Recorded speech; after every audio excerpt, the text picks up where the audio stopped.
Alors nous allons voir maintenant l'ordre des blattarias, les blattes, improprement appelés cafards. Hein. Alors les blattes, évidemment, elles ont une mauvaise réputation. Hein.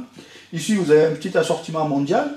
Alors, ici vous avez Macropanessa rhinoceros, c'est les blattes les plus lourdes du monde, elles sont australiennes, hein, on en a déjà parlé. On va zoomer un peu sur la boîte. En bas, ici, vous avez des petites blattes de France. Et bon, voilà, ici, c'est une blatte à tête de mort, mais la tête de mort, elle ne se voit pas bien. C'est une des plus longues du monde.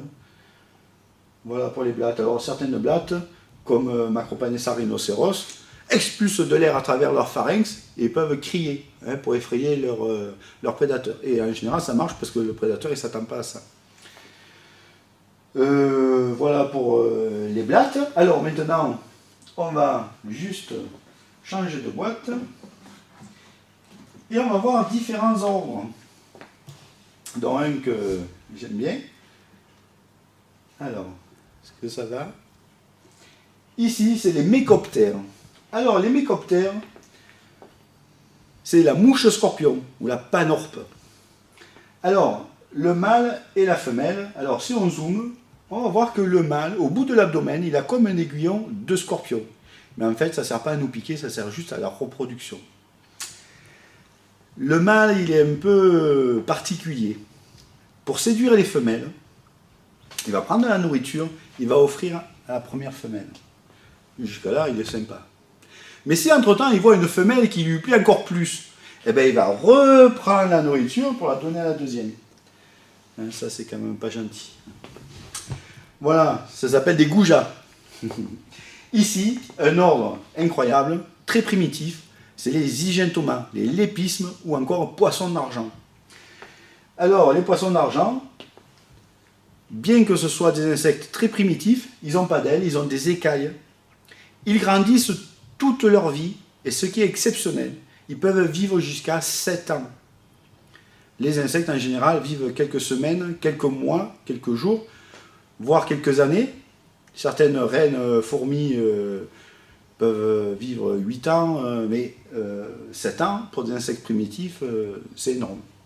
Alors, ils ne sont pas préjudiciables à l'homme, hein, on les trouve dans la maison. Moi, des fois, j'en ai sous mes boîtes d'insectes, mais ça va, il n'y a pas de problème. Les trichoptères, ce sont des insectes qui se développent dans l'eau, et c'est pour ça que les adultes, évidemment, on les trouve dans l'eau. C'est très bon pour la pêche, évidemment. Et ici, alors ici, ça c'est une catastrophe qui peut faire des dégâts énormes. Vous voyez, ça c'est des écorces. Alors je ne sais pas si on voit un gros plan. Sous l'écorce, on voit des petites galeries. Ça fait des beaux schémas souvent. Le responsable de ces galeries s'appelle le scolyte. Ce sont ces petits insectes de 4 mm au-dessus. Et ça peut dévaster des forêts entières. Ils s'attaquent au bois mort, mais pas seulement. Et c'est un vrai problème pour l'ONF. Voilà. Et ceux-ci, ce sont des insectes exotiques qui vivent maintenant en France avec le réchauffement climatique. Et surtout, ici, c'est le charançon du palmier. Et ici, c'est le papillon du palmier. Paesandisia archon. Et ici, Rhechophorus ferruginus. Donc, ils ont été déclarés nuisibles. En fait, on a importé des palmiers d'Argentine. Et dans le cœur, il y avait des larves de papillon du palmier et de charançon du palmier. Et du coup, ça se propage à une vitesse grand V. Toute la Côte d'Azur, en Espagne, Monaco, l'Italie, c'est une catastrophe écologique.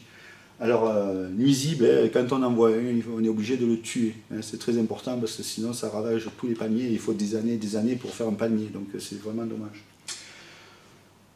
Voilà, alors juste pour finir ici, il y a 2 boîtes là de coléoptères, mais de famille très jolies. C'est les cassidinés. Alors les cassidinés, c'est des chrysomélidés, les chrysomèles, on les verra un peu plus loin. Mais ici, elles sont assez plates, elles ressemblent, vous avez au choix, entre une coccinelle aplatie ou une petite tortue. Hein. Mais c'est vraiment très très joli.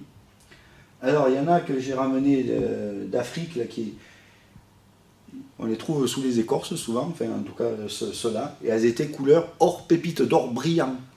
Mais en séchant, Le corps et l'espacement entre le corps et les élytres, ça s'est modifié et ça ne brille plus, c'est vraiment dommage. Et juste pour finir ici, nous avons une autre famille de chrysomélidés, c'est le genre Sagra. Les Sagra sont assez rigolos. Ils ont des pattes postérieures très costauds, mais c'est pas comme les sauterelles pour impulser un saut.